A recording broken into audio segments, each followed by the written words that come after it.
من الشیطان اللعین الرجیم بسم اللہ الرحمن الرحیم الحمد للہ الذی لا یبلغ مدحتہ القائل ولا يحصي نعمه العد ولا يعدي حقه المجتهدون الذي لا يدركه بعد الحمم ولا يناله غوص الفتن الذي ليس لصفته حد محدود ولا نعت موجود ولا وقت معدود ولا أجل ممدود فطر الخلائق بقدرته ونشر الرياح برحمته وعدد صخور ميدان عرضه اول دین معرفته وکمال معرفته التصدیق به وکمال التصدیق به التوحید وکمال التوحید هو اخلاص له نبی الصفت عن كل شهادت صفت انه غیر الموصوف انه غیر الصفت ومن وصف الله سبحانه فقد قرنه ومن قرنه فقد سناه ومن سناه فقد جزاه ومن جزاه فقد جهله ومن جهله فقد اشار اليه ومن اشار اليه فقد حده ومن حده فقد احده الصلاة والسلام والتحیۃ والاکرام علی النبی الرحمۃ وقاضٍ المغفرۃ وقائد خیر والبرکۃ ومنتظر العباد من الحلقۃ سیدنا مولانا بالقاسم محمد اللہم صلی علی محمد وآلہ الطیبین الطاہرین المعصومین المنتخبین المنتجبین ولعن اللہ علی اعدائهم اجمعین اما بعد فقد قال اللہ تبارک و تعالی فی کتابہ المجید وفرقانہ الحمید وقولہ الحق بسم اللہ الرحمن الرحیم وسیعلم الذین ظلموا ای منقلب ینقلبون صلوات بآواز بلند اللہم صلی علی محمد وآلہ محمد دعا ہے پروردگار عالم سے کہ آپ حضرات کا اس فرش پہ چلا آیا میرا عظیم خالق اللہ اپنی بارگاہ میں قبول و منظور فرمائے. آپ حضرات کا اس فرش پہ چلا آیا میرا عظیم خالق اللہ آپ کو اس کا بہترین اجر عطا فرمائے. کوئی غم نہ دے سوائے غم حسین کے. لاکھوں دعاؤں کی ایک دعا میرے اللہ قبر کی پہلی رات کو زیارت امیر نصیب فرما. قیامت کا دن ہو شفاعت شبیر نصیب فرما. محشر کے روز ایک ہاتھ میں قرآن ایک ہاتھ میں دامن اہل بیت نصیب فرما. ہمارے آخری وارث کا ظہور جلد سے جلد فرما. ہمیں ایمان کے انوار و انصار میں شامل فرما. اور ہر عزادار کو مرنے سے پہلے لازمی مرتبہ تمام زیارات مقدسہ کی زیارت نصیب فرما. تمام دعاؤں کو قبولیت تک پہنچائے. سہارا درود کریں ایک دفعہ مل کے سارے بلند آواز سے صلوات. اللہم صلی علی محمد وآلہ محمد. آپ حضرات سے گزارش کروں گا کہ تھوڑا سا آگے کی طرف تشریف لائیں تاکہ برکت سمیٹنے میں آسانی ہو. مل کے بلند آواز سے صلوات. اللہم صلی علی محمد وآلہ محمد. اس سے بھی بہتر بلند آواز سے صلوات. اللہم صلی علی محمد وآلہ محمد. اجازت ہے گفتگو شروع کی جائے. مجلس عزا کا سلسلہ شہادت امام جعفر صادق علیہ السلام صلی علی محمد وآلہ محمد. حضرات سماعت فرما رہے ہیں قرآن کریم کی بڑی مشہور آیت سورہ شعراء کی سب سے آخری آیت تلاوت کرنے کا شرف حاصل ہوا. یہ وہ آیت ہے کہ جس کو آپ اکثر مجالس میں سنتے رہتے ہیں مصائب کے اختتام پر. وَسَيَعْلَمُ الَّذِينَ ظَلَمُوا أَيَّ مُنقَلِبٍ يَنقَلِبُونَ, جس پر مجالس کا اختتام ہوتا ہے. یہ وہ آیت بڑی ہی شہرا آفاق آیت ہے کہ جس کی علماء تکرار کرتے رہتے ہیں. اسی آیت کی تفسیر میں امام محمد باقر علیہ الصلوۃ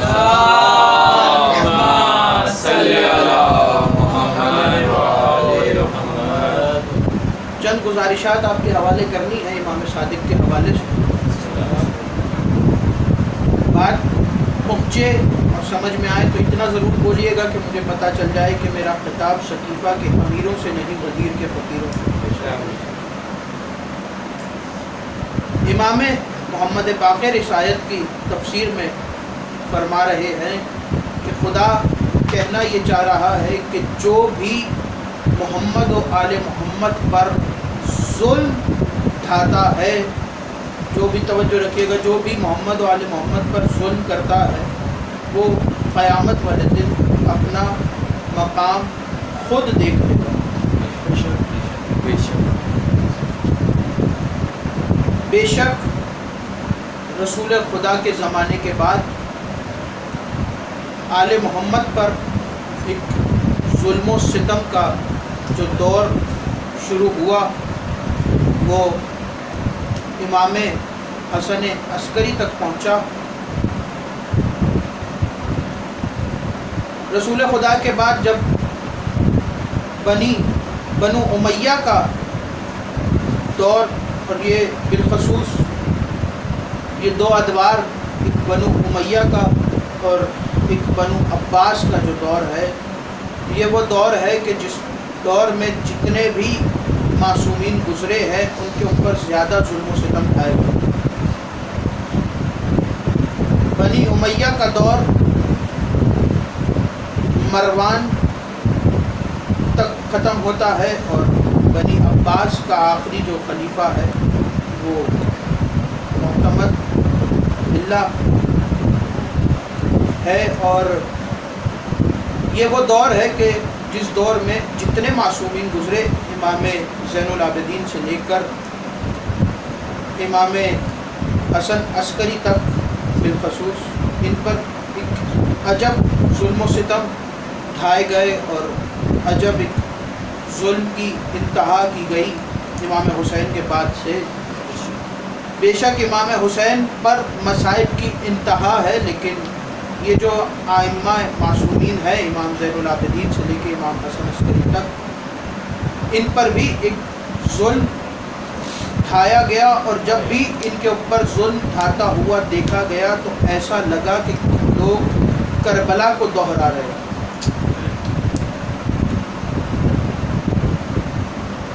امام جعفر صادق علیہ الصلوۃ والسلام